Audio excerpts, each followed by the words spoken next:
আজ আমরা সবাই মিলে যাচ্ছি চট্টগ্রামের বিখ্যাত চন্দ্রনাথ পাহাড়ে। আসসালামু আলাইকুম everyone, welcome Al Mahmud travel. সকাল সকাল সবাই মিলে বাইক নিয়ে রওনা দিলাম চন্দ্রনাথ পাহাড়ের উদ্দেশ্যে। চারপাশে পাহাড়ের হাওয়া, রোদে চকচকে রাস্তা।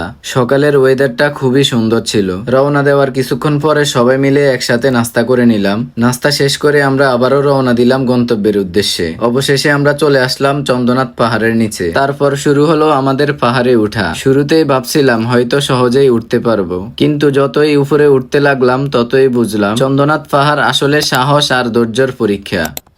কি অবস্থা তারেক ভাই? এটা থেকে অনুভূতি কি? না, অনুভূতি খুব খারাপ অবস্থা। অনুভূতি খারাপ, কিন্তু রাজাক ভাই উঠতে কষ্ট, কিন্তু উঠলে ভালো লাগে। রাজাক ভাই কি খবর? না না আমার ধরো তোমরা আর উঠবেন পাহাড়ে? কাউসার কি খবর? মাত্র যৌবন শুরু। ভাই কি খবর? খুবই ভালো লাগে, পাহাড় খুবই পছন্দের, তবে উঠতে একটু কষ্ট। পাহাড়ের মাঝপথে এসে সবাই ক্লান্ত হয়ে পড়ছিলাম। তখন ঠান্ডা লেবুর শরবত একদম তাজা এনার্জি দিল। সেই শরবতের স্বাদ এখনো মুখে লেগে আছে। যতই উপরে উঠছি ততই চারপাশের সৌন্দর্য মন ছুঁয়ে যাচ্ছে। প্রতিটা পা ফেলার কষ্ট যেন নিচের দৃশ্য সৌন্দর্যে হারিয়ে যাচ্ছে। অবশেষে আমরা প্রায় চূড়ায় পৌঁছে গেছি। চূড়ায় এসে পেলাম এক মজার জিনিস, পাহাড়ের টাটকা পেঁপে। সব কষ্ট যেন মুহূর্তেই মিষ্টি হয়ে গেল। পেঁপে কত করে? পেঁপে মামা 20 টাকা বিক্রি করে 15 টাকা রাখবো। শসা 10 টাকা, কলা 10 টাকা, শরবত আছে 6 পিস কত রাখবেন? হ্যাঁ? 6 পিস কত রাখবেন? পেঁপে হ্যাঁ, আমরা 6 জন। 90 টাকা। কম রাখেন, 70 টাকা রাখেন। 80 টাকা দিবেন? না, 70 টাকা দেন। 10 টাকা হলে দেখেন আপনি। না, 70 টাকা হইলে 6 পিস দেন। 10 টাকা তো না, 70 টাকা দিন, তাহলে 6 পিস দেন। 6 পিস দেন তাহলে 70 টাকা দিন। এই আসেন ভাই, এই যে আয়েন।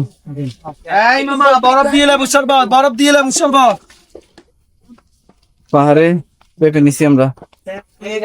আর ভালো দেখে দিন ভাই আপনারা নেন দরকার হলে জুস আউট। পিস কত দাও? মান 6 পিস লইছি, 70 টাকা দিন। লন ভাই লন। ভাইয়া বসেন না, উল্টে বসতে পারেন, বসেন। এই না বরফ দিয়ে লেবু শরবত, বরফ দিয়ে। এই হুজুর ভাই আসলে লেবু শরবত আছে, বরফ দিয়ে লেবু শরবত, বরফ দিয়ে লেবু শরবত।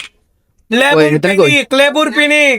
উপর থেকে নিচের এই দৃশ্য আপনাদেরকে বলে বোঝানোর মতো না। উপরে কিছু সময় ঘোরাঘুরির পরে অবশেষে আমরা নামতে শুরু করলাম। যতটা সহজ মনে হয় আসলে ততটা সহজ না। তবে এই অভিজ্ঞতা, এই পথ চলা, এই দৃশ্য সবকিছু মিলে চন্দ্রনাথ পাহাড়ের এই ভ্রমণটা সত্যি মনে রাখার মতো। পরের ভিডিওতে দেখা হবে নতুন কোনো জায়গায়, সহস্র দ্বারা ঝর্ণায়। ততক্ষণ পর্যন্ত ভালো থাকবেন, সুস্থ থাকবেন। আল্লাহ হাফেজ।